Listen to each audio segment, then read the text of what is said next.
Hello everyone, this is Maureen and I'm back this week to show you my progress on two blankets, the Bookworm and the calendar blanket.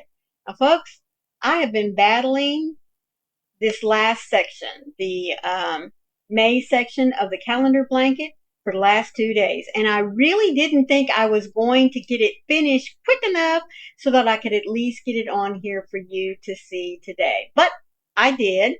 So I'm going to remind you of what both of these blankets look like. So give me just a minute.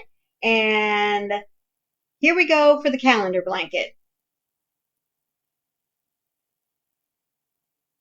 Now let me remind you, her colors are all, red, white, and blue. And she does, as you saw there, she kind of does a little bit of altering there. But I decided, if you've been following me since the beginning on this, that I wanted to choose colors that were a little more representative of the month itself. So as you saw last month, I used a pretty cotton candy sprinkle. No, wait a minute. It wasn't confetti sprinkle for April, along with a very nice rosy pink to represent Easter. And for May, I chose a very nice sagey green along with a very, very pretty variegated with some blues and pinks and yellows and touch of green so that it represents the May flowers. Now, I do have to tell you, no, let me show you, and then we'll talk about my take on this particular section of the pattern. Let me pull it up here for you. Oh, let's see, there she is. Now let me turn her around.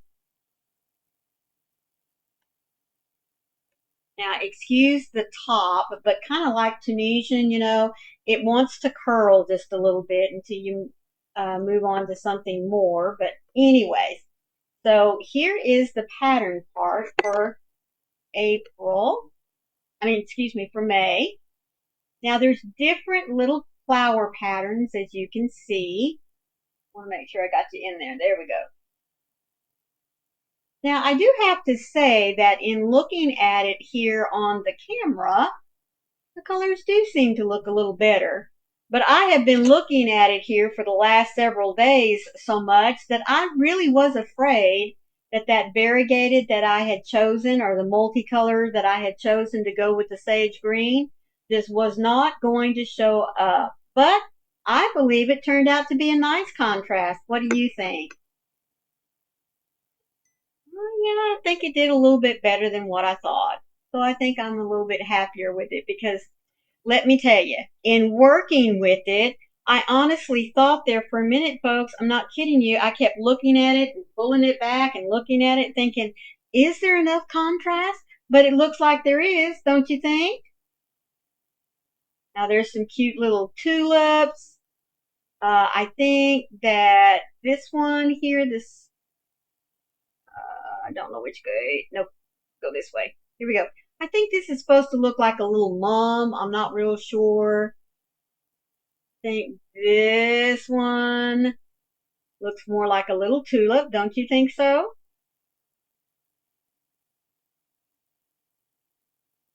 Or maybe that one's a tulip. I don't know.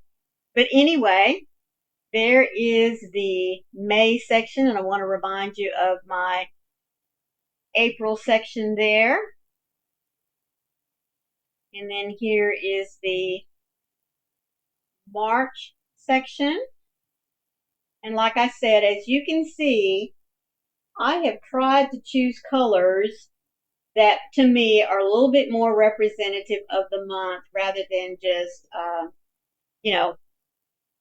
switching back and forth between the red, white, and the blue type thing. I think there's another color in there if I go back and look at it. But anyway, that I am now all caught up. So I will spend the rest of the month of June working on the June pattern.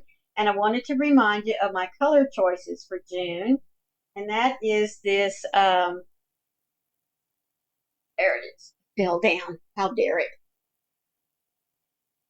And that is this really pretty, what do we call it? Yellow and amber honey. So that's what I've chosen as my colors for June.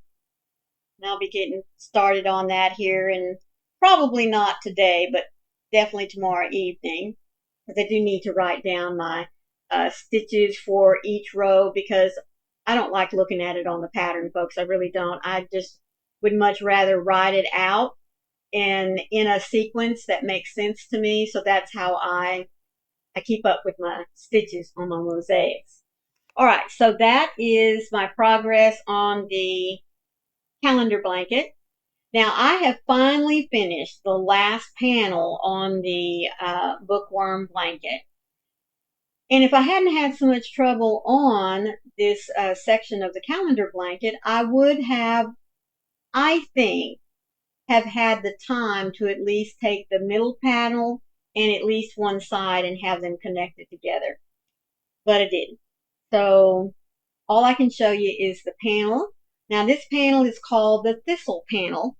And the one thing that is different about this particular panel here, oh, well, let me show you the bookworm blanket here real quick.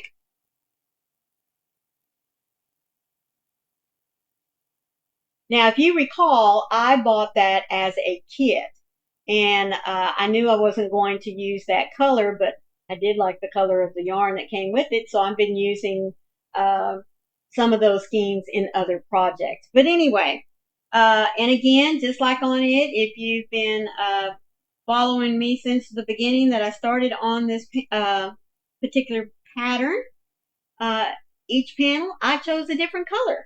So for the middle, she chose to use the thistle stitch to make the panel.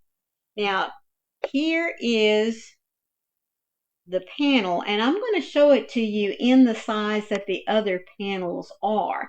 Now, most of the other panels are about this wide, or excuse me, of course they're this long, but this wide. But the middle section is the predominant section of the bookworm blanket, and so it quite honestly is double in length. There you go. Now the only alteration that I made on this is that I chose to put in a row of double crochets to section it out just a little bit more, because I thought it would make the panel itself within the panel pop a little better, but it really didn't do that. But it's okay. I mean, you know, it's my blanket, so that's all right. But I am happy with the way it turned out. Number one, I love the thistle stitch.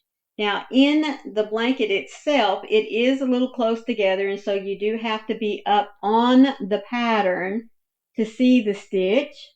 And there's one of my rows of double crochets that I did to separate it. And here is another row, so possibly you can see that a little better.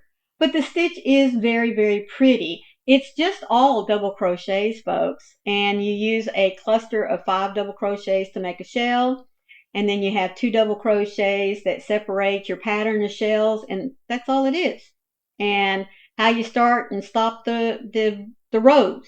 That's all there is to the thistle stitch pattern. So if you can do a double crochet and you can count, you can definitely do the stitch itself. But that's where I'm at on both of the blankets. I will probably, rather than I'm already this close to being finished with this bookworm blanket. I'll probably go ahead and put it all together and show it to you next week, along with the next blanket that I have chosen to add to what I'm working on, along with maybe the June section of the calendar blanket, and then I'll be all caught up on it. Thank you all so much every time that you come up to see my progress and the encouraging words that you always leave, and just all the sweetness that you share with me. I really do appreciate it. If this was your first time here, take just a few moments, go back and look at the journey on these blankets. starts back in January, I believe, the mid part of it. I have 4 blankets on my hook, and you'll find the links to them and where you can go and get your own copy of the pattern for them. They're down there in the description box. So, like I said, if this was your first time here, welcome into you. Look at some of the comments the folks have left. Like I said, go and check out. There is a playlist for just the Mosaic journey for this year. So go and check them out. See if there's one that you might want to pick up and work out for yourself. Because remember, Mosaic is not hard. If you can chain, if you can count, if you can do single crochets and double crochets, folks, you are way more than halfway there to making yourself a beautiful mosaic piece, whether it be a blanket, a shawl, a pillow, a pillow, or a table runner. I mean, there's so many beautiful things that you can do with mosaic. Thank you once again, each and every one of you. I love you guys, and please always remember, be the light out there in the darkness for someone today, because you never know. Could be your light that they need to see. And I'll catch you tomorrow. Bye.